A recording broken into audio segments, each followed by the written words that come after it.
Hello, everyone. I'm Sean. This is who? We are the Courageour Frights, back once again for another movie review. Yes. It's been a while, but we're back with. This is our last movie we've ever seen. Again, yes. This one. It's been a while, but we're back for another Jurassic World. Yes. Rebirth.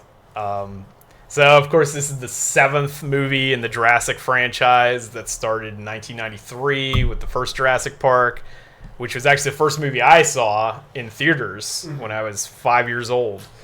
So this franchise obviously means a lot to me because of that. And I've been a huge fan of dinosaurs and all that kind of stuff forever. So if you watch this channel, you'll know that already. So going into this, I was hoping for something better than the last two Jurassic World films. Especially, what was that one? Fallen Kingdom? Yeah, Fallen Empire, whatever. Lost Kingdom. Yeah, Lost Flintstones. Yeah, that one, and then the most recent one, which was about locusts. Yeah, I didn't even see that one. So I was hoping for something better than that, and some people say this is better, some people say it's about the same.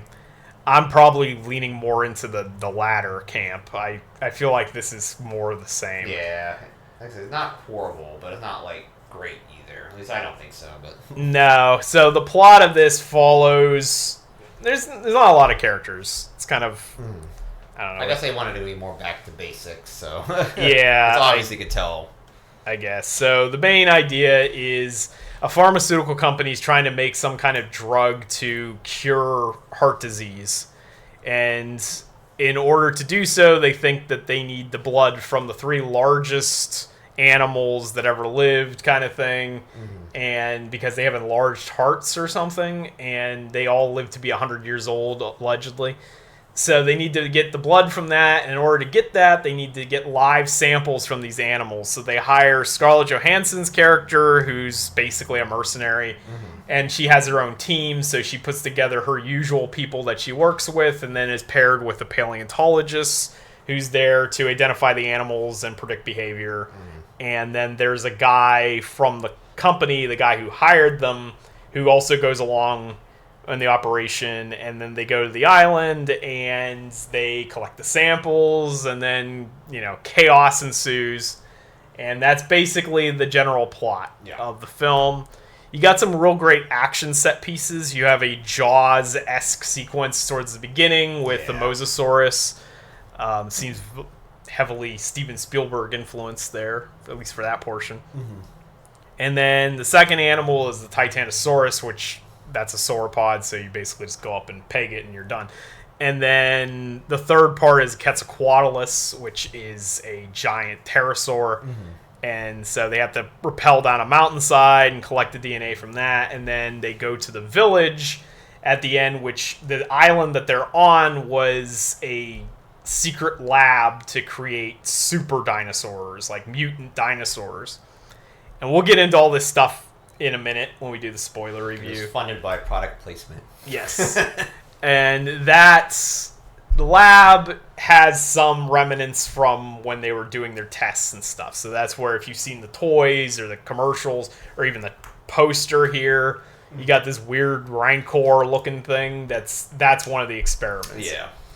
And so we get more fake dinosaurs, which has been a thing ever since Jurassic. That seems to be the hallmark of Jurassic World, as opposed to Park, is that we get dinosaurs that didn't exist. And I'm kind of torn in two camps on that. I get why they do it, but at the same time, you'd like to see more of the regular dinosaurs, which you do see in this as well. So it's not like all you get is mutants. So anyway, I would say the action set pieces are quite decent. Characters, though. That's hidden. So you've got the team, Scarlett Johansson's team. They're all right. Yeah. They're not anything fantastic, but they're not terrible. Paleontologist, exception of paleontologist. Oh, I'm going to talk about him when we get into spoilers. I did not like his character. I have questions regarding his credentials. Yes. But otherwise, they're okay. Yeah. They're not completely insufferable. Yeah. But the family portion And the dad and the kids are okay, I guess, but the boyfriend character... Gen Z boy. Gen Z man. I would say that he's the worst character in the entire franchise. Yeah, he's really bad. He's pretty insufferable. Like, I think he's worse than anybody that's in any of the other movies. I was kind of rooting for him to just die. Well, we almost got almost did, but no, doesn't happen. It doesn't happen. No. And I actually saw ads claiming this movie, nobody survives Jurassic World Rebirth. It's like almost everybody. Everyone did. Pretty much. Except characters you knew they were going to die. Yeah, they had to have a few just up the body count a bit, but that was about it. All right, so I guess we'll go into spoilers. So actually, I guess before we do the spoilers, what would you rate this movie just out of 1 to 10? Like I said, it wasn't horrible. I'll give it... Like I said, I've never seen Dominion or like the last ones. I've watched this out of Jurassic World. It was the first one and the second one, which I did not like the second one at all out of that trilogy. Yeah. And then I didn't even watch the third one. Right. I'd just give it like an average 5. Like it wasn't, like I said, it wasn't bad. It was competently made. Right. It's just there are some issues. Yeah, we'll get into the spoiler section. Yeah, I think 5's fair. 5 or 6, somewhere in that range.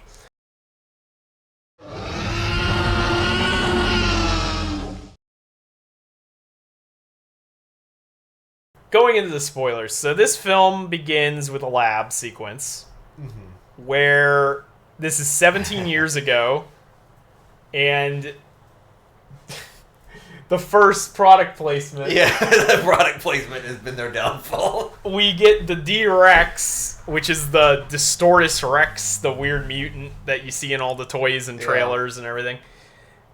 Brought to you by Snickers. Yeah, the guy's like, why is he just like eating a sticker? He just like throws it on the ground. Like littering is what causes all this issues. Somehow the Snickers wrapper, the paper, gets sucked into the door and destroys... Yeah, it like short circuits it or something. Short circuits the entire door frame. And then all the doors unlock after that. Like the whole security system was hinged on this one door, blocking the D-Rex. The Dick Rex. So if the D-Rex destroys the door at all security just fails on this island. It's like, doesn't make any sense. I have questions about that too, because there's a sequence... Which Gareth Edwards loves this, by the way. He loves red lights, smoke, flashing, and guys in hazmat suits stuck on one side of the wall and the other one stuck on the other side of the wall. And they can't, or could we be describing Jurassic World Rebirth or Godzilla 2014? You decide. But this exact scene is from the start of Godzilla 2014, except for that's much better done than this. Yeah. And he had Bryan Cranston. So. Yeah. And... So the guy gets stuck on the one side of the door. So she shuts the door. The door is shut. And she goes to open the door, and then she decides not to because the D-Rex is like right there. Yeah, he decided not to because he littered. He was the one who threw his wrapper on the floor. Right, so the D-Rex... Didn't even throw it. He just spit it out of his mouth. It wasn't even throw it. It was just him spitting the wrapper out. So the D-Rex is going to kill this guy because he littered. Yeah. But my point is the door is closed. Yeah. Until it's not at some point, because it's locked. Like, at the end of the movie, I guess we'll bounce back and forth just like this movie does. Yeah, this movie does a lot of weird quick cuts. So here's our weird quick cut. We quick cut to the end of the movie when the D-Rex gets loose, and the door's wide open. The door's like wide open. It's like fine. He just walks right out like nothing. And he's also, by the way, he's bigger than that door. Yeah. So unless his enclosure is just open and there's no point in any of this, how does he even get out? I don't understand that. They actually went into like a facility that's like kind of under. It almost like seemed like it was underground. I don't know if it was or not. Yeah, like what is his enclosure? Is it the rest of the island? I don't know. How does he get out? I don't understand that. Yeah, he's bigger than the doors. How is he getting out of there? How did he get out? He's like 80 feet tall. Yeah, like the door just decided to stop. Maybe the product placement expired, and then the whole door just opened. Yeah. All the funds expired because there was no more Dr. Pepper on the island. So it just opened up. Ran out of their product placement. So, yeah, that's a question right there for audiences. If anybody's seen this movie, can you explain how the D-Rex gets Because out? they obviously go into an underground... It was almost like an underground facility. It was not like it's just like a normal place. Yeah. They're kind of like, oh, we just go in here because they have to specially lock, because it's like a weird like 3 combination lock. You gotta like, one person on the one side would be like, you gotta turn the key at the exact same time. It's a very complex process unless you have a Snickers wrapper. A sticker wrapper that you just throw on the ground for no reason at all. Like he just could have went to the trash can. Yeah. Just like 2 feet, or just like he's like, no, I'm just spit this thing out because I'm just eating. So in this highly scientific place that needs to be like clean. It's like it's like a sterile procedure. Yeah. So that happens. Yeah. Also, why are they all sterile? Is this thing like contagious or something? Yeah, I don't know. I don't know what the purpose of the hazmat suit was. Why are they in hazmat suits? Yeah, because it's like there was no reason for that because they're in a lab. It's just like a normal lab. Is this thing like radioactive or something? Yeah. Like they not telling us everything? Probably is radioactive. So that happens, and then the movie begins because now it's like a present day, and we're told that dinosaurs are dying out everywhere. Yeah, because of like the way the environment is or something. So much in the same way as Rise of Skywalker to Last Jedi, this completely undoes everything that was set up in the previous film. Yeah. So that happens. There's a sequence where we're introduced to the government, the pharmaceutical guy. He's stuck in traffic because there's a dying Apatosaurus that got out of its enclosure. Yeah, it's like the only one that's like around, like that's out in the like captivity. I guess it's like one of the only ones. They even say that it's like one of the only ones that's around. Yeah. So his name is Bronto Billy. Yeah. And he's dying on the streets of New York. Yeah. And this goes into the major plot, but this is the first of one of my pet peeves here. I guess this is all right because it's coming from just a regular news radio host or something. But they say he's an aging Brachiosaurus. But it's not a Brachiosaurus; it's an Apatosaurus. Yes. And then aging. So think of that. He's aging Brachiosaurus. Not a Brachiosaurus, but just focus on the word aging. This is a large dinosaur, very large. Apatosaurus is 70 feet long, something like that. Like it's one of the bigger ones. It's a sauropod. The whole plot of the film is revealed shortly after this, where she eventually accepts that she initially declines the job to go to the island, but she eventually accepts because he throws a bunch of zeros at her on a check. Yeah, it's like 10 million, yeah. Something. And then they go to a museum that's in the process of shutting down, and I can see why when we meet the head paleontologist. Yeah. He's a big fan of altoids. Yeah, he's just like eating altoids, just obnoxiously. Not even a normal person, just like biting into it, into people's ears, like for no reason at all. He's an altoids enthusiast. He's like biting in your ears, like. Like what? So, by the way, this is Dr. Loomis. Yeah.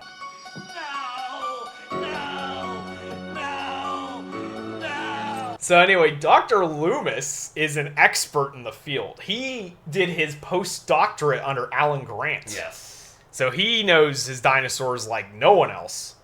So he tells them that they're about to go on this adventure to gather DNA from 3 of the largest dinosaurs who ever lived.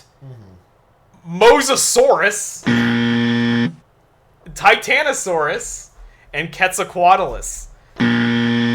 I wanted to be a paleontologist until I was like 15 or something.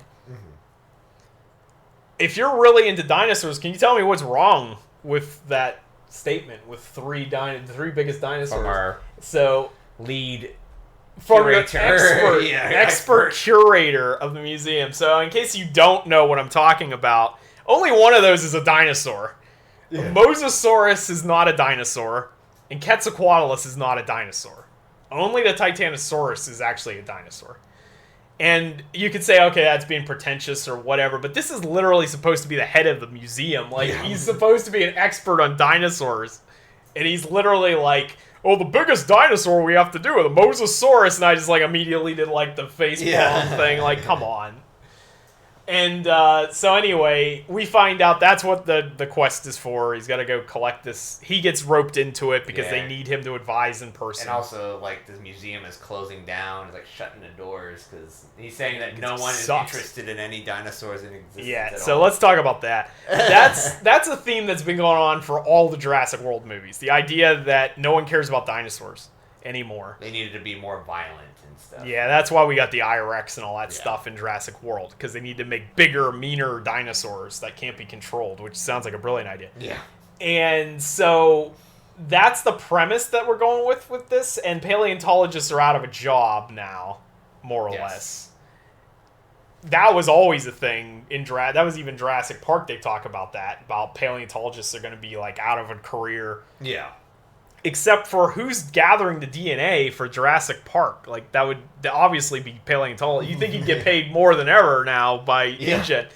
But anyway, now that the dinosaurs, the park's closed and all that kind of stuff, people everywhere in the world are sick of dinosaurs and no one cares about dinosaurs. This is much in the same vein that no one cares about lions and tigers, and zoos have all been closed since at least 1900 because no one's interested in those anymore. Yeah. It doesn't make any sense because people still go to zoos, people still go to museums to look at bones of dinosaurs. It's not even bones, it's like replicas of the bones because they're not dumb enough to put real fossils out for general people to touch. But in the real world, people are still fascinated by animals that you can see on TV. Yeah. They want to see them in person. And they're fascinated by the bones of dinosaurs. They're always going to be interested in dinosaurs. Especially when they're only found on this island that probably costs thousands of dollars to visit. Like, only the super rich would ever actually have been there anyway. I doubt the common person goes to Jurassic World on, like, their weekend vacation or something. Like, it's not... I doubt most people have seen a dinosaur in person. Yeah, especially when they establish that all the dinosaurs are gone, pretty much. Yeah. Like, and the park... the park doesn't exist. The island's gone. Like, in the case of Isla Sorna, it's literally gone. Yeah, they're dead. Or Nublar, rather. Like, extinct again, I guess, with the exception of, like, specific areas. Right. So it's like they're only found in the wild in certain areas. So this island that they go to is off the coast of Suriname. It's like near French Guiana, just north of Brazil, basically, if you don't know where that is. That island is pretty damn far from Costa Rica. Yeah. And they were apparently growing these mutant specimens on this island, which implies the I-Rex was born here, maybe? Yeah. Or maybe it was born in the... I don't know when the hell that goes in the timeline. But what were they going to do if these were successful? I suppose you'd ship them off while they're babies or something. Yeah. But these guys don't think that far ahead. No, it doesn't seem like... I just imagine them being like, wow, this is a great success looking at this 60-foot-long super predator. And you'd be like... that are more meaner than everything can't be controlled. Yeah, and then they're like, so now we just have to transport it 800 miles to the park. Yes. It's like, oh, we probably should have thought that through. How are we going to do this? So anyway, that's the island that we're at. We're at a totally new location that we've never been to, which I thought was weird considering there's 5 islands in the Jurassic Park chain, because they call it Los Cinco Muertos, is the 5 deaths. And it's like, so there's 3 other islands we've never seen, but instead we decide to jump to a new island. to another island that's like in the Atlantic now instead of the Pacific. So we go there. The general idea is that, so they eventually rope this guy as soon as he's done eating his altoids. Yeah, it's like a weird scene too, because he's like, I need to breathe. Like, I need to breathe. It's long. So he takes his altoids out and he just sits there, and it's like everyone's just sitting there, just staring at each other, and you just hear him crunching on these altoids for like 5 minutes. Yeah, it's Marvel humor at its finest. It's not even funny. This is like just uncomfortable at this point. So eventually he agrees to join. And they put their team together. They go to Suriname. They pick up the rest of the team. And the team consists of the man who will never actually play Blade in a full-length film, but Mahershala Ali is the captain of the ship, of the boat. Ajax from Deadpool, who gets his name from the dish soap, He is also part of the team. That's the random British guy. And he has a super weapon. Yeah. So he has a gun that shoots darts that has some kind of blood coagulant or something that'll cause everything to just die instantly. Even though he shoots the Spinosaurus like 16 times and it's still alive. Apparently misses it completely. Yeah. I don't know what he's doing. I think one of them did hit, but it didn't Didn't do anything, yeah. He probably should have got a refund on that. His ideas from the guys never seen a dino before. Yeah, probably. He bought those. He got those on eBay. Yeah. He got them delivered from AliExpress or something. So anyway, yeah, that doesn't work. So this is a crack team of special forces people. Mm-hmm. All these guys that do missions that they're getting shot at frequently. They make mention of that. Mm-hmm. ScarJo just came off of a mission where a close friend of hers just died in a car bombing in Yemen. So you would expect these people to be well armed. Yeah, which actually that was like a plot line that just kind of disappeared because they were talking about like PTSD and stuff. Oh, she had PTSD till she didn't. Yeah, and it was like in one scene she was like kind of like looking out into the moonlight and she's like crying with and tears in her eyes. That was like it. That was your emotional scene. That was like 5 minutes. She saw a Titanosaurus and it cured her. Yes. So anyway, so, the point we're getting at here is this crack team of mercenaries doesn't have a single gun on board. They don't have weapons of any kind. All they have is a dart gun to collect the blood samples. And that's it. And that's You're going on an island where they're like, you will die if you go here. Yeah. He's like, you're not. No one survived this island ever. Yeah. The pharmaceutical company can spend $10 million, $20 million actually, because they roped it in. Rope him into paying double. And they can't afford to equip the team with anything. Yes. Yeah. And these team of mercenaries just don't have their own equipment on hand. It's a brilliant strategy. So anyway, they go out to look for the Mosasaurus, which is tagged, by the way. Yeah. It's the presumably the same Mosasaurus from the first movie. It has to be. From the first Jurassic World. They had the tag in it, and there's like, I guess there was 2 of them or something. You're like, that's a ghost tag, but it wasn't. They were like, it's not a ghost tag. Yeah, no, there's only one. So there's the one Mosasaurus from the first movie. So when they first built Jurassic World, they had that one SeaWorld style enclosure, which they kill the I-Rex with. Mm-hmm. And then in the second movie, they move the enclosure somehow magically moves so that the Mosasaurus now has access to the ocean. Yeah. Before it didn't. That was always an interesting part about the second movie, how it starts with the Mosasaurus escaping into the open ocean when it was fully enclosed in a lake. They did that on purpose, so it's not like... So it can't escape. Because if you look at maps of the first movie... When Jurassic World came out, they had maps of like the park, and the Mosasaurus enclosure is completely landlocked. Yeah. And then somehow it has a river attached to it in the next movie that goes to the open ocean. So anyway, that Mosasaurus got out. Presumably it's the only Mosasaurus because the thing's a kaiju. Like it's twice. Gigantic. It's at least twice the size of a real Mosasaurus. Because statistically, it's like 80 feet long or something like that. It's ridiculous. The real Mosasaurus was lucky it hit 40. So anyway, it's out in the open ocean doing its thing. But it's tagged, so they know exactly where it is. And they're following it. And they're just like 2 miles away from it. Mm-hmm.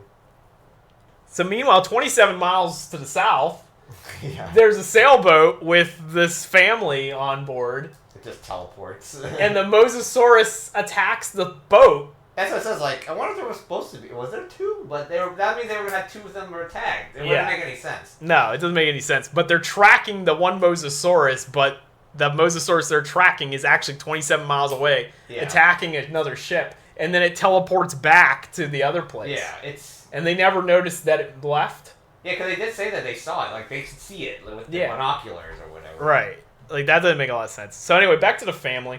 The most insufferable asshole in the history of Jurassic World, Jurassic Park, whatever this is, the Jurassic franchise, is this, what was his name, Xavier or something? Xavier? No, I just thought it was Gen Z, man. I don't know. I think he's supposed to be like a stereotypical Gen Z person. Pretty much. He's just some lazy stoner. Yeah, he's a lazy stoner. So I don't think it really like Gen Z matters. I mean, we Yeah. had Gen X, those lazy stoners. Like it's Yeah, just a lazy stoner. It's the stereotypical character that you Yeah. have in a lot of these things that are kind of like the stereotypical young person. He's basically worthless, and then he Yeah. somehow bumbles his way through the entire film. Yeah, then he becomes like superhero man. But Yeah, he saves his girlfriend or whatever once. he got responsibility. Like he acquired responsibility. That's Great that power. cured his laziness. I guess. Yeah, so then he gained great power. Yeah, yeah, with great. With great responsibility comes great power. Yeah. That's how that quote goes, right? Yeah. So, they get attacked by a mosasaurus that's like twice the size of their sailboat, Yeah. and he flips the boat, and then he just leaves. Yeah, he just like leaves and he teleports back to wherever the other spot. Because ScarJo even says that. She's like, why is it attacking a sailboat? That's not food. It's like, well, no, but the people in the boat are food. Yeah. But I guess not, because it left. It's asserting dominance, apparently. Yeah. That's what they're saying. It just goes around smashing boats yeah, and then leaving. for no reason. It's kind of an asshole. So anyway, that happens. But before it showed up, she saw these sails in the water. Yeah. And we find out later those are Spinosaurs. But they attack the other boat, the boat that the mercenary team's on. So anyway, the mercenary crew decide to go pick up these guys. They get their distress signal. Mm-hmm. They go out and save the family that was on the sailboat. Because I guess the Spinosaurs didn't attack them either. They just left. Everything just left. They saw, they just left. Yeah, there's like, nah, I'm good. So they flipped the boat and then they left. And then they all teleported over to where the other boat is, where the mercenary team is. Mm-hmm. And so they end up eventually tagging the Mosasaurus. They get the blood sample. And then the Mosasaurus attacks the boat with a herd of Spinosauruses, like a dozen or something. Yeah. Like at least 10. I don't know. Probably it might be not. Maybe it's like 6 or something. It's like but 6 or 7. it's a lot. Yeah. And Ajax gets eaten. Yeah, because he's like trying to shoot it and then he just Yeah. gets eaten alive. He just gets eaten by the Spinosaurus. Spinosaurus gets the first kill. First death count here. Yeah. And of course, this is, unless we're counting Snickers at the beginning. So, littering has killed him. and fans of Jurassic Park 3 will notice that the Spinosaurus is completely different in this film. That's because if you know about dinosaur research, the Spinosaurus changes weekly as to what we think we know about that species. For some reason, it's constantly fluctuating. And the current research suggests that it's a mostly aquatic animal. It has a big, thick, fatty tail that used as like a rudder or whatever. Mm-hmm. And it mostly spends most of its time in the water, but it kind of blends between quadrupedal and bipedal. So it can run on all fours or walk on 2 legs from time to time. It's much more fatter looking than the Jurassic Park 3 version was. But that's generally what it looks like now. So it's more accurate. Now, how accurate it is that Spinosaurus sailed around an open ocean, I don't know. And it was like a symbiotic relationship with the Mosasaurus. Mosasaurus. Yeah. For some weird reason, the Mosasaurus doesn't eat anything. It just knocks ships around, and that's about it. It leaves. Apparently, a Mosasaurus doesn't actually eat. Yeah. So for some reason, the Spinosaurus decided to attack this boat, this much more formidable looking boat than the sailboat. That would have been an easy target. And it was like brightly colored too. It was like a brightly colored sailboat compared to the one that like is more. This is like a military. More sleek. Yeah, this is like a military boat. Like it's much sturdier than the sailboat that capsized immediately. Yeah. So you think that at the very least the Spinosauruses should have come and attacked that family. The family would have been like dead. Yeah, but they didn't do anything. They just left. They could have just climbed up the back of the thing and just eat them. So after Ajax gets eaten with the only weapon they have, Mahershala Ali's character decides in a brilliant plan to take the boat into the island into the shallow island. Because the Mosasaurus can't go into the shallow water. Which, that works. Yeah. For some reason, he doesn't stop. No, he just drives into the beach. He just drives right into the beach. So apparently his boat doesn't have a brake system. He was gonna ramp the beach, like over the island. It's like, why didn't he stop? I don't know. Well, you got in the shallow water, but anyway, that happens. So the family the family, before that happened, the family jumped overboard because they knew this guy was going to get them killed. Yeah. The daughter actually falls overboard earlier because she's trying to call Mayday or whatever. Yeah. And the pharmaceutical guy's like, don't call Mayday because we're not supposed to be here anyways. Right. And then she kind of falls out. She like slips or something. I don't know, Yeah, she pushed him and then fell backwards into the water. Yeah, which kind of knocked him out. It made her mad about that, but he was kind of like dazed. It wasn't even like he was like up. True, but I mean, he did cause her to fall because he was wrestling her for the phone. So she pushed him back. She kind of fell off the edge. She hit his head off the floor. Yeah. So he was kind of dazed, and she was like, "You killed me." Because you didn't get up to grab me while I'm falling off the thing. Like, he looked like he was dazed. I don't know if he actually was. Well, that's another thing, too. The dad is saving his younger daughter. Yeah. And he gets his foot stuck in something, and he's like, I can't feel my leg. Yeah. And then, like, 2 minutes later, it's just a sprain. Yeah, because it's like half the time he can't walk, and then half the time he's running. And initially, his leg is completely paralyzed, and then he got better, though, like, immediately after. It was kind of inconsistent with his leg injury. Yeah, I think he's faking it. Yeah. The temple down the hillside. So the older daughter falls off the boat, and then the dad or the boyfriend jumps in. Boyfriend jumps in, and he's like, he just automatically jumps in like the big boyfriend character. Yeah. So it kind of makes sense. Everybody, that family all jumps over. Like, they're gonna crash this thing. Let's jump off. Yeah, these guys are insane.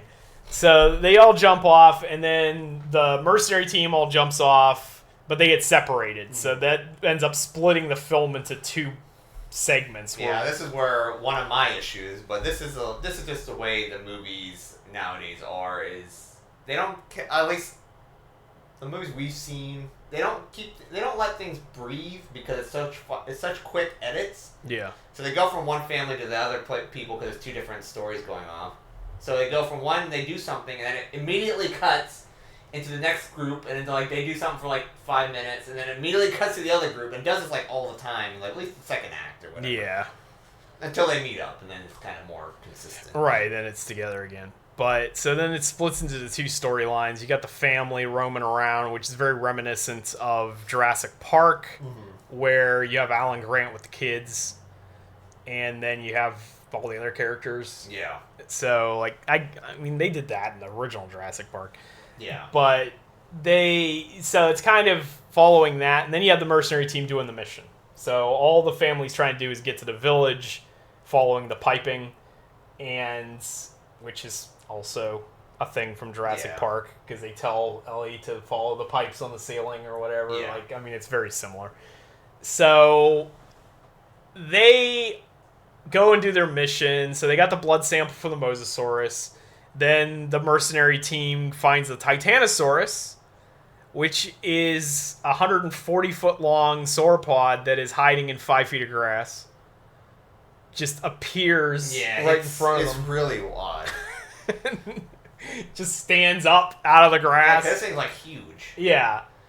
But they were hiding it, like they walked through the grass for like a good 5 minutes. Yeah. And you don't see them at all until they decide to get up. And there's like thousands of them. Yeah, they're everywhere. It's not like one, it's like thousands. And so paleontologist man, Dr. Loomis, informs us that titanosaurs are herbivores, however what hunts them is not. Yes. What the hell is hunting a Titanosaurus? Like a Titanosaurus is probably like bigger than like a 5-story building or something in this. Like they got Godzilla on the island or something. Like what's hunting a Titanosaurus? Like nothing. So that and nothing does hunt it. Yeah. So that proves to be a bunch of nonsense. Well, paleontologist man's like eating altoids again, like chewing obnoxiously loud, right in front of Scarlett Johansson's face. Yeah, like what? So yeah, that was another thing. And then the two Titanosaurs are trying to mate, and then he's just right there rubbing the one's leg. Yeah, he's rubbing its leg while it's like trying to mate her. It's like you're gonna get crushed, fool. Yeah. And then the ScarJo just like shoots in the neck. It's like you could have shot it in the body, but just shot it right in the neck. Yeah, right in the neck. And it's got this weird fin flap that opens up on the back. And I wonder if that's a reference to the Kaiju Titanosaurus from the Godzilla franchise. Because Godzilla has a thing called a Titanosaurus that has a big sail going all the way down its back. And while there's evidence of sails on things like a Margosaurus and other sauropods, I don't think I've ever seen a Titanosaurus depicted with a sail. Yeah. So, and it's orange too. Like, it looks like the Titanosaurus from Godzilla. So, I don't know if that's a reference or not. And also, it's tails going around. I was waiting for it to go into a heart shape. Oh, yeah, because they're, like, swirling around. Swirling around. It's like, it's going to go into a heart shape. But, yeah, I don't know. That's kind of like... fine, I guess. But the fact that these gigantic dinosaurs just pop up out of the grass... It's extremely odd when it's like... The grass is not even halfway up Scarlett Johansson's, like, body. And I think she's, like, 5'6" or something. Yeah, so this huge, gigantic creature is just in the grass. No one can see it. Yeah. They just happens to just stand up, and then it's gigantic. Because it's just sleeping on its side or something. And it's like, even on its side, it'd be like 10 feet tall, 15 feet tall. At least it's like its stomach or something. Yeah. Well, T-Rex hides too in this. Yeah, it does. Kind of like it's just like rolling around and hiding. So I guess we can talk about that scene because I think that comes up pretty quick. Well, actually... Yeah, because it cuts... The way the cutting works is basically like family moment... Trying to get the stoner kid or whatever. Yeah, we gotta talk about him. He offers weed. Yeah. I think he offers weed to the 10-year-old girl. I'm pretty sure he does. And the thing is, like, he doesn't have a shirt on. He just has, like, he never wears a shirt. He has, like, shorts because Dad even asked him, like, does he even have a shirt? Because he just stands around with shirtless the whole time. Yeah. And he's like, I have weed that's damp. I said, where are you having this weed at? Other than there could be one spot. He has it in a balloon in his anus. Maybe. It turns out that Xavier is a drug mule. Yeah, it's like where do you have this weed at? That took a dark turn. Yeah, I didn't understand where he had this thing at because he didn't have possessions with him. So except his pants. Well, that's also where Dr. Loomis is keeping his Altoid. Yeah, I know. The Altoid from Dr. Loomis is there too. But he didn't have a backpack. He had his Altoid with him still. But great. So anyway, they make their way down to the river, and then the older daughter makes the observation that her dad can't walk. Well, sometimes he can, but sometimes he can't. After this scene, his leg heals completely. And that's true. He does do some running around. Yeah. So anyway, she finds a raft. So she goes to inflate the raft, and there's a dead Parasaurolophus. Yeah. And as she's walking towards the thing, the Dilophosaurus appears. So the Dilophosaurus from like the original movie. Mm-hmm. And this didn't happen this time, but I need to talk about it.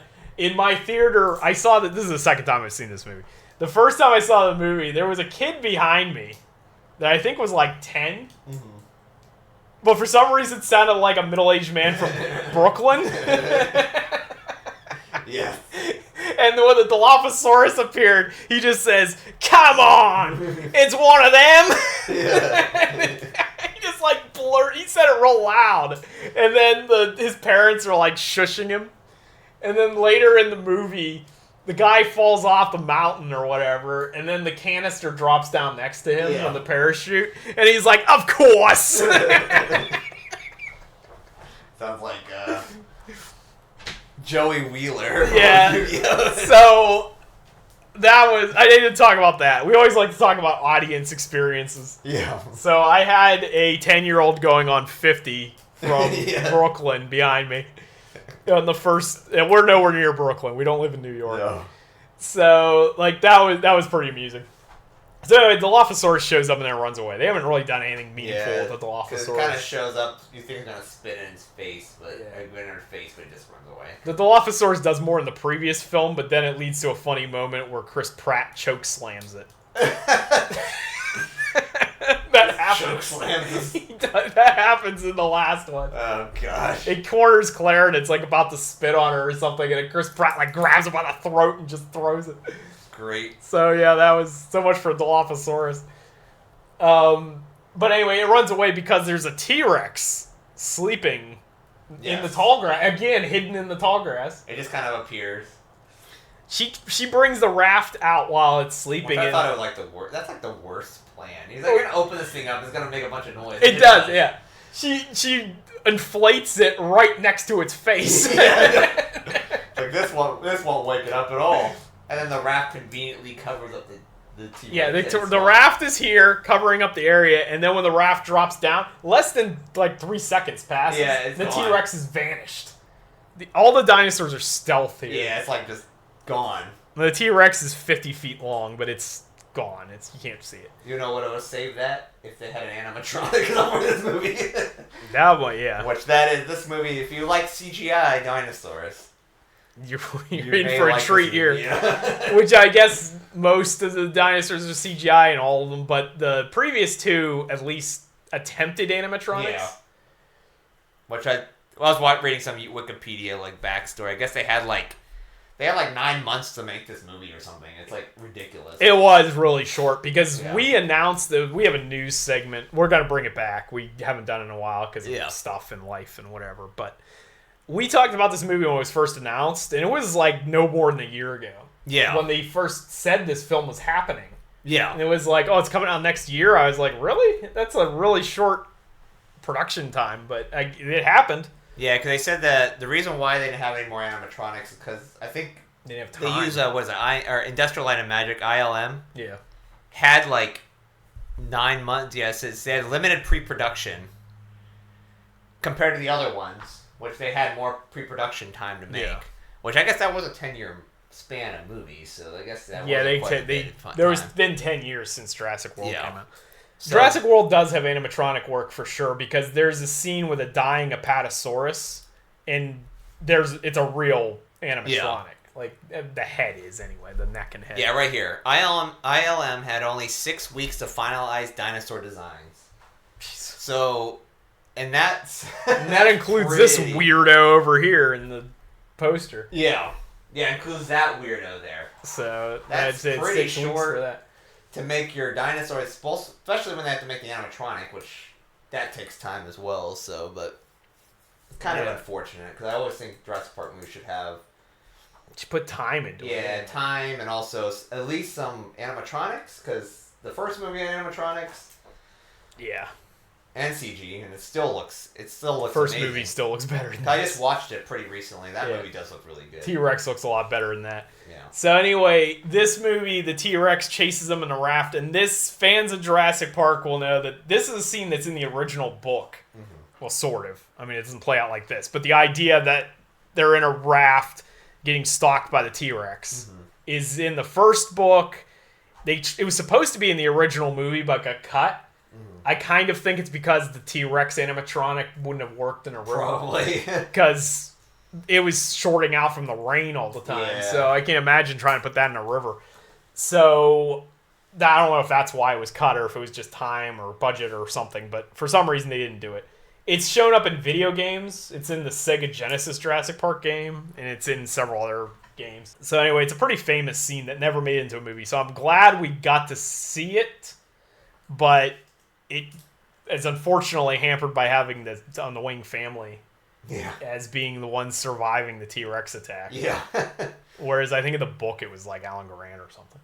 So it's been a while since I read the book. I said it was so traumatic that it healed that guy's leg. Well, yeah, he's fine after that. Yeah, it was like fine. And before that, they pick up Dolores. Yeah, which I guess of all the animatronics, this is an animatronic here. Yeah, I think. According to this Wikipedia. It looked like it was, because it actually looked better than everything else. But she's an Aculops, something like that. It's a small ceratopsian, so it's related to Triceratops.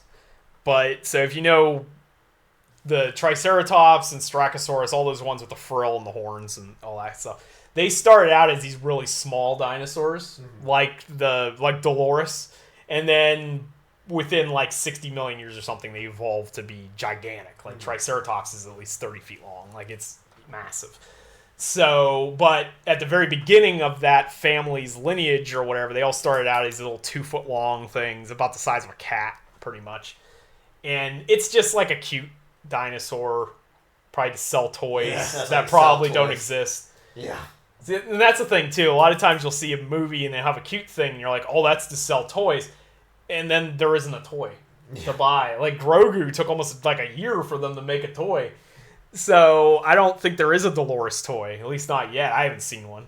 They're probably waiting to see the budget, which this movie did make made actually over? Over 300, yeah. It made over what they estimated, so there probably is going to be merchandise showing. Some product placement's going to show up somewhere. Yeah. And Mattel is actually quite cheap if we're talking about the toys. They have some massive toys for like $50 or something, and it's like if it was anything else, it'd be triple that. If you go to Walmart and go to like the Jurassic Park section, there's like tons of Jurassic. There's tons of stuff. And some of them are huge. There's a huge T-Rex. It's like almost 4 feet long, and it's like $70 or something. Yeah. Like if that was a Godzilla toy made by Bandai or something, that would have been like $400. Yeah, easily. Tamashii Nations would be thousands. Yeah, Tamashii Nations is pretty expensive. If it was that big. So, yeah, so maybe they will make a Dolores toy. But as far as I know, there isn't one.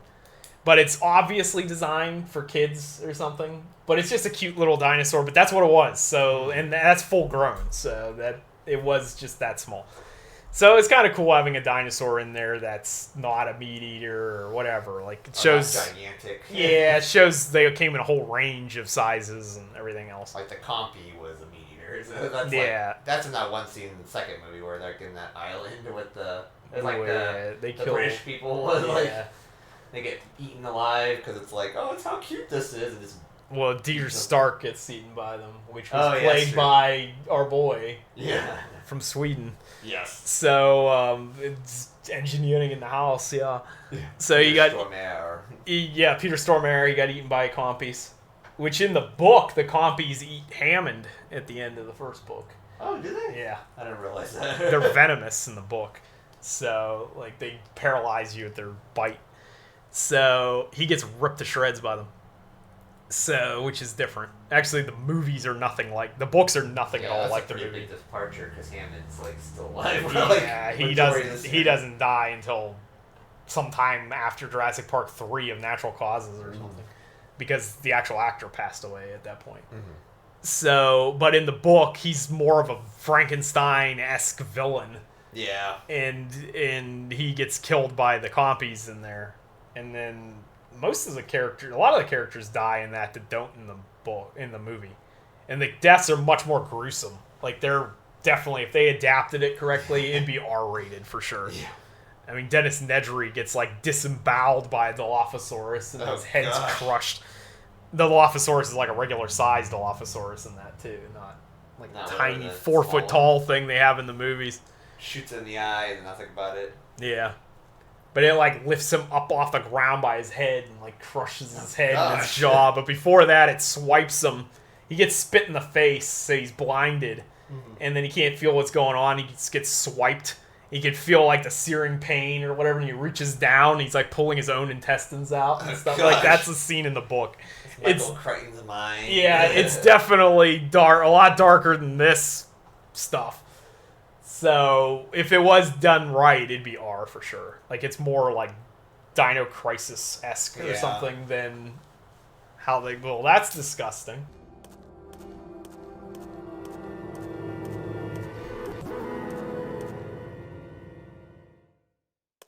That's disgusting. Yeah, that's disgusting. I want a Dino Crisis movie, but I want it just like the game. Yeah, have like that line. That's an iconic line. So like, that's disgusting. That's disgusting. They could have had Scarlett Johansson pull that line off in this. I could see her being snarky. Like, I could see her being like, what's her name in Dino Crisis? Regina. Yeah, Regina. She's like the perfect character, the perfect actress to play Regina. To be honest, just be like a smart ass all the time. Yeah. She's like, because she's like Black Widow, but snarkier in this. It's like she got lessons from Brie Larson or something. Yeah, pretty much. So, anyway, back to the movie. Our 10-minute detour there. Mm-hmm. So we're doing our hard cut back to the movie. Yeah. They do the raft scene with the T-Rex, but again, the family survives somehow. Even though they steal a scene from the first movie where it attacks the top of the SUV. Mm-hmm. And it's done exactly the same way, where there's that pause, and then the like attacks from the top, and it's exactly the same thing. And so anyway, they escape from the T-Rex, and then the T-Rex is never seen again. He's just in that one scene. Yeah, he was in that one, but he looks a lot more muscular. He's like Well, it's a different T-Rex, obviously. Yeah, A it's completely like different island. a just muscular T-Rex now. Yeah, I prefer the original design. That one's been working out. Yeah. So, actually, it looked more like the JP3 design, but full adult. Because the JP3 T-Rex is a juvenile. It's like an adolescent or something. So, anyway, that's the end of the T-Rex. The raptors show up for 2 seconds. Yeah, and then that gets killed.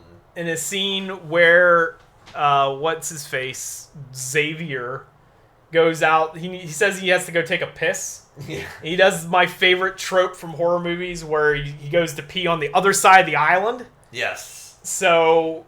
Away from everyone. Yeah. Instead of just peeing or around the corner or something, he walks like 20 miles to go take a piss. And he's stalked by 2 raptors, but then the Mutodon appears, which they show at the beginning of the movie in that lab or whatever. There's a weird Mutodon in there. They could have had that thing. Yeah, the one kind of showed at the end there. Yeah, the one in the test tube thing has 2 heads. Yeah. And like multiple arms. Like that would have been cooler. But the Mutodons we get, which is literally just a raptor with wings. Yeah. And a beak. So it's like, I don't know if it's supposed to be a raptor combined with a pterosaur, or if it's supposed to be blended with a hawk or something. Like, it looks like it has a bird face. And it's pterosaur and velociraptor is the Mutodon, according to Wikipedia here. Okay, but I don't know where that hawk beak came from. I don't know. But anyway, that's what's in this. It's basically a wyvern. Yeah. Like, they're breeding dragons on the island now. Yeah, pretty much. It's kind of I don't really care for that one. I don't mind the D-Rex because it's so freaking weird. Yeah. But the Mutodon's just like a wyvern. Like, I would have preferred if the Mutodon was the weird one that was in the cage in the tube with the multiple heads. It kind of would make more sense because the way the island is about like the failures of all the experiments. Right. There. Whereas these things they look pretty good. They're pretty decent, and there's multiples of them. Yeah. So it's like they made more than one. It's like for no reason at all. Yeah. So anyway, that kills a raptor and flies off with it. It's one of the Jurassic Park 3 designed raptors. So if you like raptors, this isn't your movie. Unless you count the Mutodon as a raptor. Yeah. Which it kind of is. But if you count the Mutodon, then you got to count the Indoraptor and the I-Rex and everything else that has raptor in it.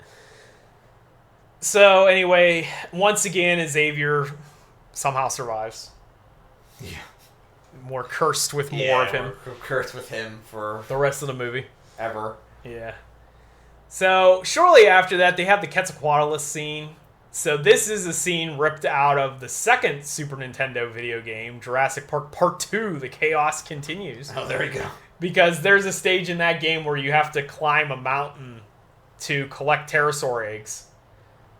And the Pteranodon eggs. And so I'm going to sidetrack here real quick because this thing just popped in my head.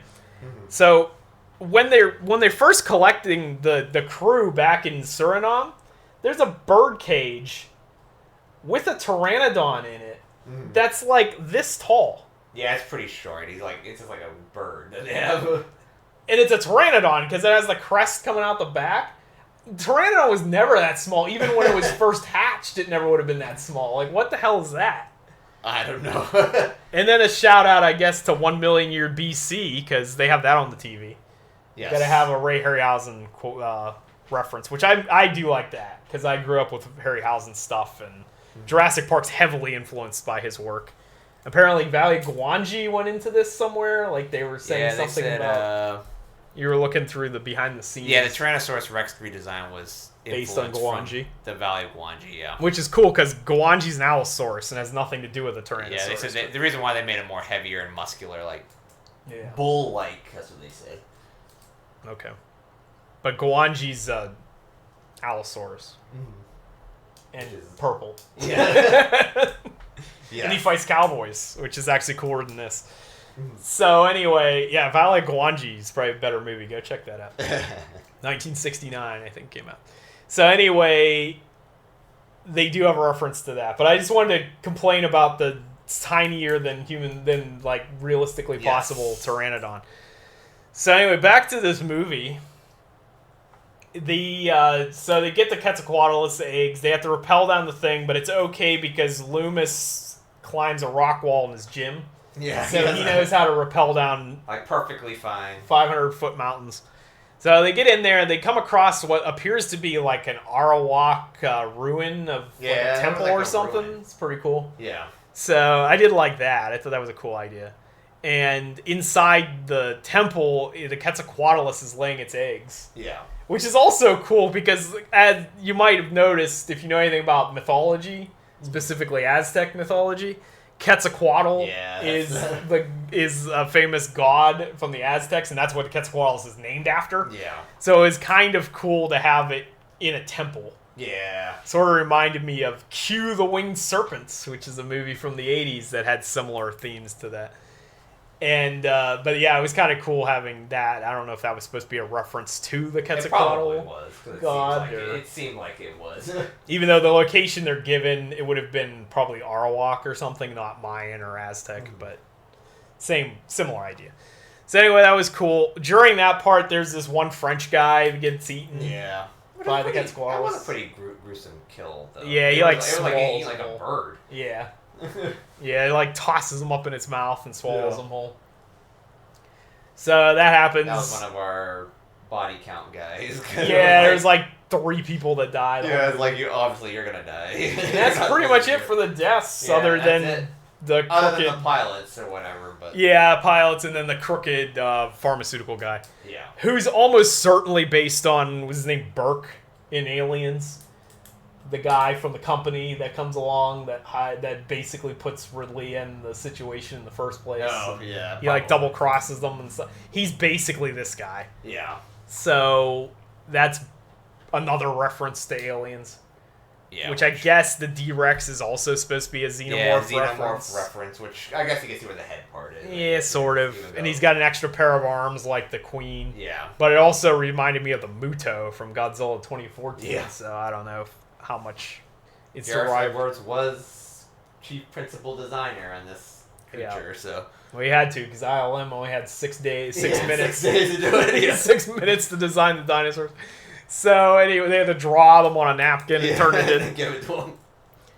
So yeah, the Quetzalcoatlus scene's actually pretty decent, I guess. And then Loomis falls off the cliff thing, but his fall's broken. Fine. Yeah. And then the canister falls down right in front of him, and then that kid behind me goes, "Of course!" Of course! And then his parents are like, "Shh! Shut up, kid!"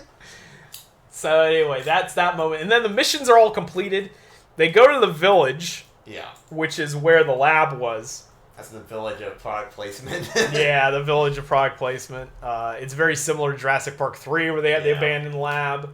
Jurassic Park 2, where they had the gas station that was in the middle of nowhere. Abandoned labs and gas stations. It's like it's abandoned. Everything's abandoned. It's just a gas station in the middle of the island. They combined the two. They combined the gas station with the abandoned lab, and you get this one.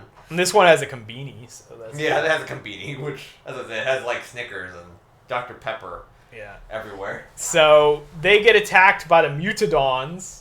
Well, pharmaceutical man Burke from Aliens, he gets a gun along the way. Yeah. Because nobody has a gun in this movie except for the plane crash, probably from the Quetzalcoatlus, and the pilot is dead and he's holding a gun. Yeah. And so the guy gets the gun from that. So he shows up, he points a gun at the family because the daughter is accusing him of trying to kill her or whatever. She said she's homicidal. Yeah, she's not. She wants to kill him. Yeah. So that happens, and then the Mutadons appear, so the dragons show up. Yeah.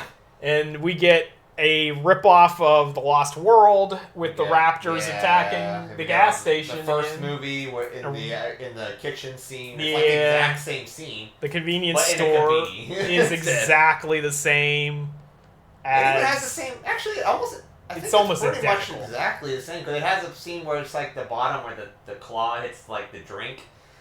Mm-hmm. It's like almost exact same, but it didn't. I don't think the original movie had that. Like, no, it didn't just have a the drink, but it had him tapping his claw on the floor. Yeah, this one has to add like product placement to it. Yeah, there's some kind of orange soda or something. Yeah, it's made by like Fanta or something. Or Code Red. Or something, I don't know. It was something, whatever. But yeah, that happened. She hides in the refrigerator, which is actually similar to it's like when Lex is in the thing trying to get the door to come down or whatever.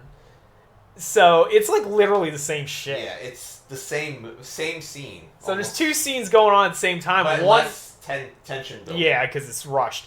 But there's a Mutodon attacking the family, which is a ripoff of the kitchen scene in Jurassic Park 1. There's another Mutodon attacking them outside, which is a ripoff of the Lost World raptor sequence.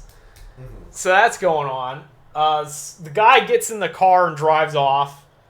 ScarJo ends up with the gun, which she uses to kill a Mutodon later in the movie, so it proves that she does know how to shoot. Yeah, because he doesn't know how to shoot anything, because he sucks. And it proves that guns might be useful. Yeah, I know. We don't want to bring our weapon to a dangerous island. Turns out dinosaurs aren't bulletproof. Who knew? Yeah. So anyway, during this crap, they somehow end up finding the D-Rex, which is now completely loose for some reason. It's like outside. Yeah. It's running around. Every time it finds some red light, it shows up. Red light! Some sort of red light shows up. It's there. Shout out to Chris from 3C Films. So anyway, he's probably a big fan of this because there's a lot of red lights. Actually, I didn't see what he thought of it, but he's a huge fan of red lights. Yes. Red light enthusiast. So anyway, the D-Rex gets out. It eats the frickin' helicopter. Yeah. Because it's apparently a kaiju. Yeah, because I guess the helicopter must fly low for some weird reason. Well, it was going to land to pick them up. Okay. So the helicopter is supposed to come on the second day, which that part's funny too. It was part of Zora, which is Scarlet Johansson's character. Yeah. So the fish people from Zelda. Yes. So she's that princess from Ocarina of Time. Yeah, I don't know what her name was, but yeah. So anyway, she called the team so that when the radio went dead on the boat, because she knew that Mahershala Ali was gonna wreck the frickin' boat. Yeah. So she put in a contingency plan that if the radio goes silent or the tracking or whatever goes silent, then they'll send a helicopter team to go rescue them. On the second night after they arrived. And then genius Dr. Loomis over here is like, that's tomorrow. Yeah. It's like, whoa. I was like, yeah, because there's 2 nights. One is tonight, and then tomorrow night. It's tomorrow. I'm glad he cleared that up for the audience. There was a lot of twos, because it was like, they're all going to fly around the island for 2 minutes and leave. Yeah, everything's in twos for some reason. They're going to go around for 2 minutes and leave. It's like, well, okay, they're gone. Yeah, they're dead. They're definitely if you happen to not have a flare on you and they can't see you, you're screwed. You're screwed, yeah. It's like you're there. They're screwed anyway because they get eaten by the D-Rex. Yeah. So he throws it down and explodes, and then the D-Rex hunts them. Mahershala Ali's character has a backstory where his kid died. Mm-hmm. So because his kid passed away, he has a very strong protective instinct for children. Mm. So he decides to basically sacrifice himself so that the kids can survive. And he runs off with a flare, and the D-Rex chases him, corners him, and then gets bored and leaves. Yeah, because he's like, he does the Arnold Schwarzenegger thing from Predator. He's like, kill me! I'm right here! Ow! And then it cuts to ScarJo. Yeah. And the family, and then you think she's dead. You think he's dead. And then as they leave, a flare goes off, and they go pick him up. Because he's like, we need to go save him, but they're like, he's dead. Yeah. But he's not He's not dead, because none of the dinosaurs care. Yeah, and, it's really weird. It's a really weird sequence. And not Burke from Aliens gets eaten by the D-Rex. Because he drives his car right into its leg. Yeah, he just drives into it for no reason. And then it smashes the car. He literally can see it. His car is just like blaring. His car told him there was a pedestrian ahead. Yeah. I like that. I did think that was funny. I like that, where the car's like pedestrian ahead and it's like an ankylosaurus. Yeah. And then the next scene is pedestrian ahead and it's the D-Rex and he just rams right into it and dies. Just drives it. He like literally doesn't look in the road. He just looks at like the console. Like, I don't know what he's doing. I don't know what he was trying to do. He never drove a car in his life, I guess. So he just crashes it right into this dinosaur that's like 100 feet tall. He could have drove around it because there was like a lot of space. Nah, it's going right through it. So, but anyway, they get in the raft, they rescue Mahershala Ali, and then it's standing there, watching them leave. Yeah. It could go after them, but it's just like, nah, I don't want to. Yeah. So, like, the D-Rex is basically like, I could chase after you, but I don't want to. And like, it's too much water. It's up to my ankles. I'm leaving. I might drown. Yeah, I'm just gonna leave. He's got problems with depth perception. He's got what looks like a giant dick on his Yeah, head. he does. He has problems gauging, like, distance. So you think it's like way farther than it is. Yeah, so that's the end of the movie. Yeah, that's another complaint. Is that ending it's kind of weird. It's like The D-Rex just doesn't chase them because he doesn't feel like it. And then they leave in a tiny boat that's like little more than a raft. which has It's like a hovercraft. Yeah, but all the other aquatic animals are still out there. Except for they're not. Yeah. Because they leave and there's like a school of dolphins, pod of dolphins or whatever. No Spinosauruses. No, yeah, it's not like, it's not like the first half of the movie didn't establish that the ocean's really dangerous. Yeah, it's like one of the most dangerous things you could possibly do. They drive right out of that beach that they came in the beginning where the Spinosaurus ate the first expendable member of their crew. So it's like, they should have had something else. Like, a lot of the Jurassic World movies end in a dinosaur fight. At least 2 of them do. And I guess that's overplayed, but I feel like people that want to see these monster movies want to see, like, I think general audiences enjoy that. Yeah. I know I do because I'm a huge kaiju fan, so I love seeing dinosaurs fight. I think it makes more sense if he has some sort of distraction. Yeah, because there's no reason why he doesn't just kill them. Because he doesn't just chase after them. At least getting up to a point where he like can't swim anymore. Yeah. Like when he just kind of literally just walks on the beach and is like, screw it. And that's like a common theme in this movie. Everything just gets bored and walks away. Like this one, apparently, according to Wikipedia, they were actually going to put a fight scene at the end. Yeah. But he's, let's see, Edwards briefly considered the idea of having a T-Rex show up. So having that muscular T-Rex show up that we just see one time. Buff T-Rex. But then it was like going to fight the Distortus Rex. Yeah. But the other filmmakers.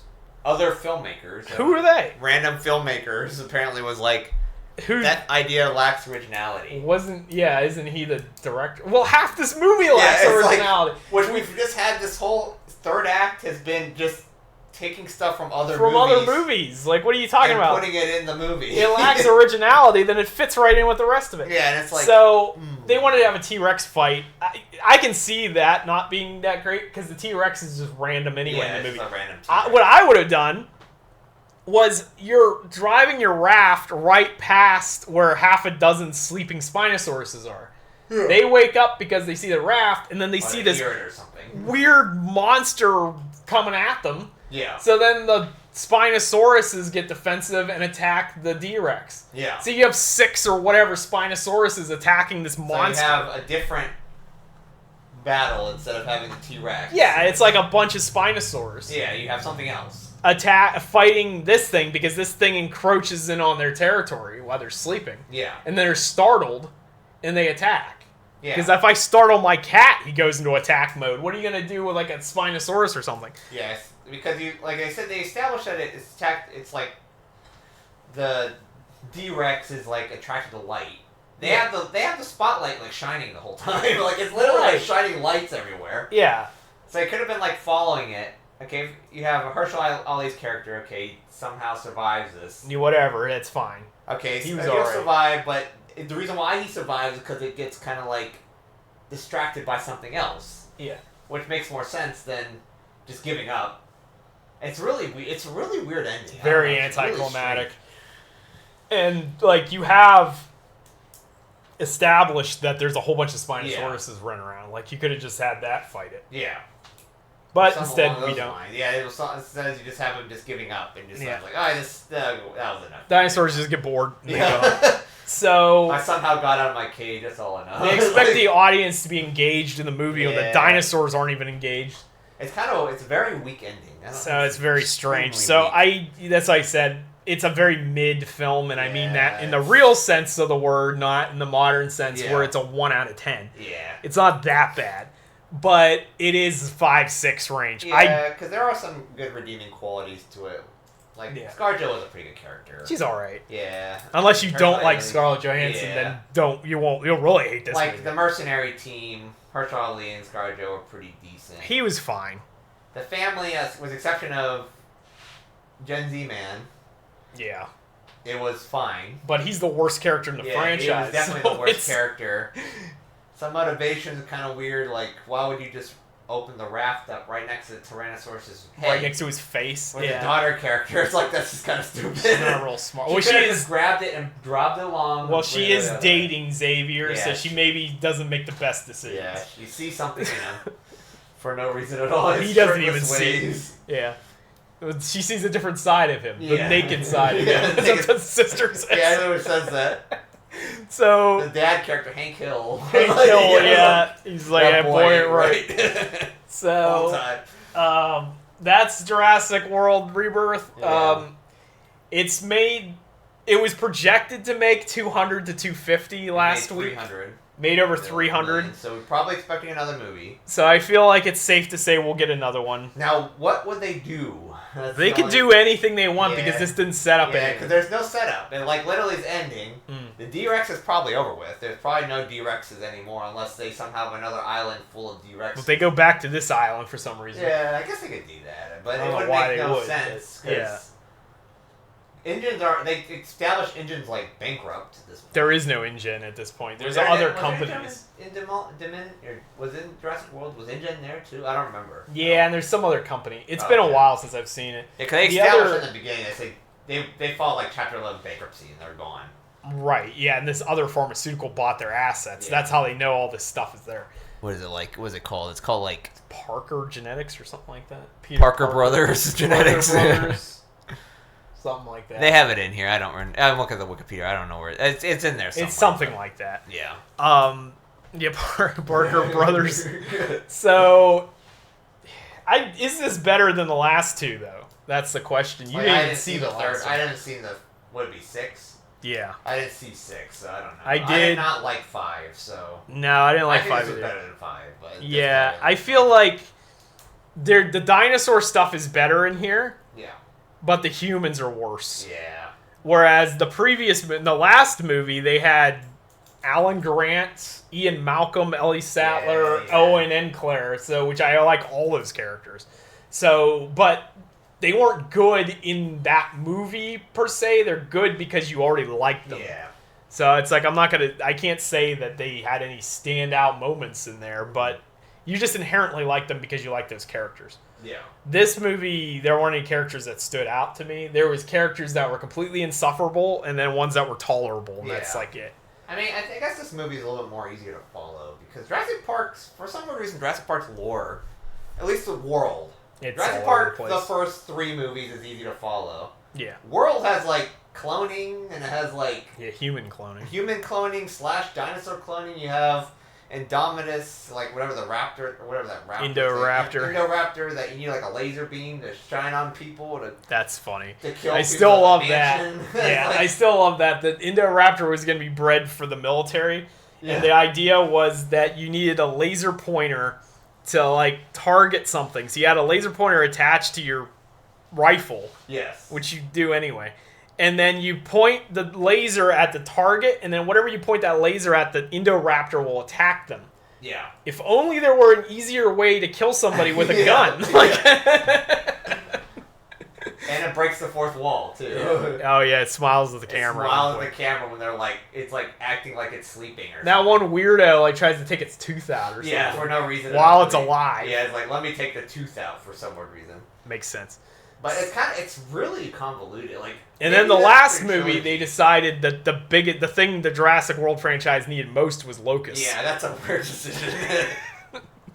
That was the one where they established that it's kind of like they're everywhere. Isn't that like in the last movie? They're kind of like it's like the Flintstones, Right. They're like Humans live with dinosaurs. They're everywhere. and that's kind of Somehow, because in the second Jurassic World movie, that one lady, the Red Queen from Resident Evil, let out like 10 dinosaurs, and then now there's hundreds. Like me. You're all going to die down here. She lets them all out, and they're like not even the herbivores. They're like all carnivores. Yeah, they're all They're, like, carnivores. killing Yeah, everyone. yeah, that was great. Wasn't a very good idea. But anyway, that's what kick-started the world is now full of dinosaurs Yes. because 10 escaped one lab. Yes, and they somehow interbred with each other. That's why they're in Malta now. Yeah. Even though they escaped from a lab Yeah, that was like nowhere near that. So And then you have now this, which establishes that those two plot lines just went nowhere. Because they're all dead now. Yeah, they just completely erased. Like I said, it's like The Last Jedi to... Yeah. Well, because The Last Jedi threw out everything that was set up in Force Awakens, and then Rise of Skywalker threw everything else that was set up in Last Jedi. So this one just threw out everything out from the previous Jurassic World. At least 5 and 6. Yeah. Because 4 is almost like its own movie. I don't know why this isn't called something else. Like, this shouldn't be Jurassic World. I thought they really should have named it something else. It should have been like Jurassic something. I don't know what. Island or something. Jurassic Island. Yeah, or something like that. Whatever. Yeah, I mean, that sounds like an asylum movie. Yeah, Jurassic Island. Raptor Island. I think that is an asylum. So it's kind of... I guess if they wanted to make another trilogy, I don't know. It's almost like what's gonna happen is they're gonna have their own movie. It made a lot of money. Then they're gonna the next 2 movies are gonna be its own story. Yeah. Maybe I don't know who would use. Maybe use ScarJo as your main character. That'd be like the Chris Pratt character. You could even bring Chris Pratt Chris back Pratt and will be back. Team them up or something because he's supposed to be a Navy SEAL or something. Yeah. What are the characters they could use Bryce Dallas Howard? Maybe basically 5 and 6 again. Where the other characters in that movie. Put it in there. They'll bring Alan Grant back. Alan Grant. You know he's almost 80. Yeah. But he's in the next Godzilla movie. Sam Neill's going to be in the next Godzilla. Oh, there you go. These guys traded stuff. Jurassic got Gareth Edwards, and then we traded... It's like a hostage trade. Yeah. Jurassic gets Gareth Edwards, and we gave Godzilla Sam Neill. There we go. Which, given the MonsterVerse track record, he's probably going to die, because he's probably an interesting character played by a well-respected actor. So he has no chance of survival. He's dead. Yeah, he's dead before the movie even starts. But, yeah, we'll see what happens with that. But, yeah, there's definitely going to be more Jurassic. If you're into dinosaurs, there's a movie called The Primitive War coming out in August, I think. I remember hearing about that. That is a relatively low-budget film, but the effects work look decent in the teaser. But it's a adaptation of a series of novels about the dinosaurs that live in a valley in Vietnam during the Vietnam War. Yeah. So that might be promising. Yeah. But that's the thing. People complain about there being too many dinosaur movies, but there aren't. Yeah, there's not very many. There's only 7. There's 7 Jurassic films, but if you don't count Jurassic, what is there since Jurassic came out? Other than asylum movies. There's asylum movies. Or sci-fi originals. That's it. There's sci-fi originals. There's asylum movies. You've got stupid crap like Velocipaster and whatnot. Velocipaster. That's a movie. But it's like a $10 budget movie on Tubi. Yeah. And then there's Carnosaur, which was the original version of Asylum, where they were ripping off. That was Roger Corman stuff.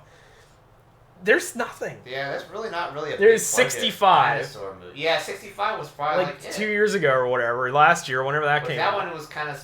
That was alright. Yeah, kind of original, I guess. It was sort of a remake of a 70s movie, but it was still decent enough. Yeah. It was okay. I actually probably enjoyed that more than I enjoyed this. Yeah. In fact, if you want to see, the best Jurassic Park movie of this year, in my opinion, was Death of a Unicorn. Yeah. I just rewatched that the other day, and it's got better pacing Jurassic Park style stuff than this does.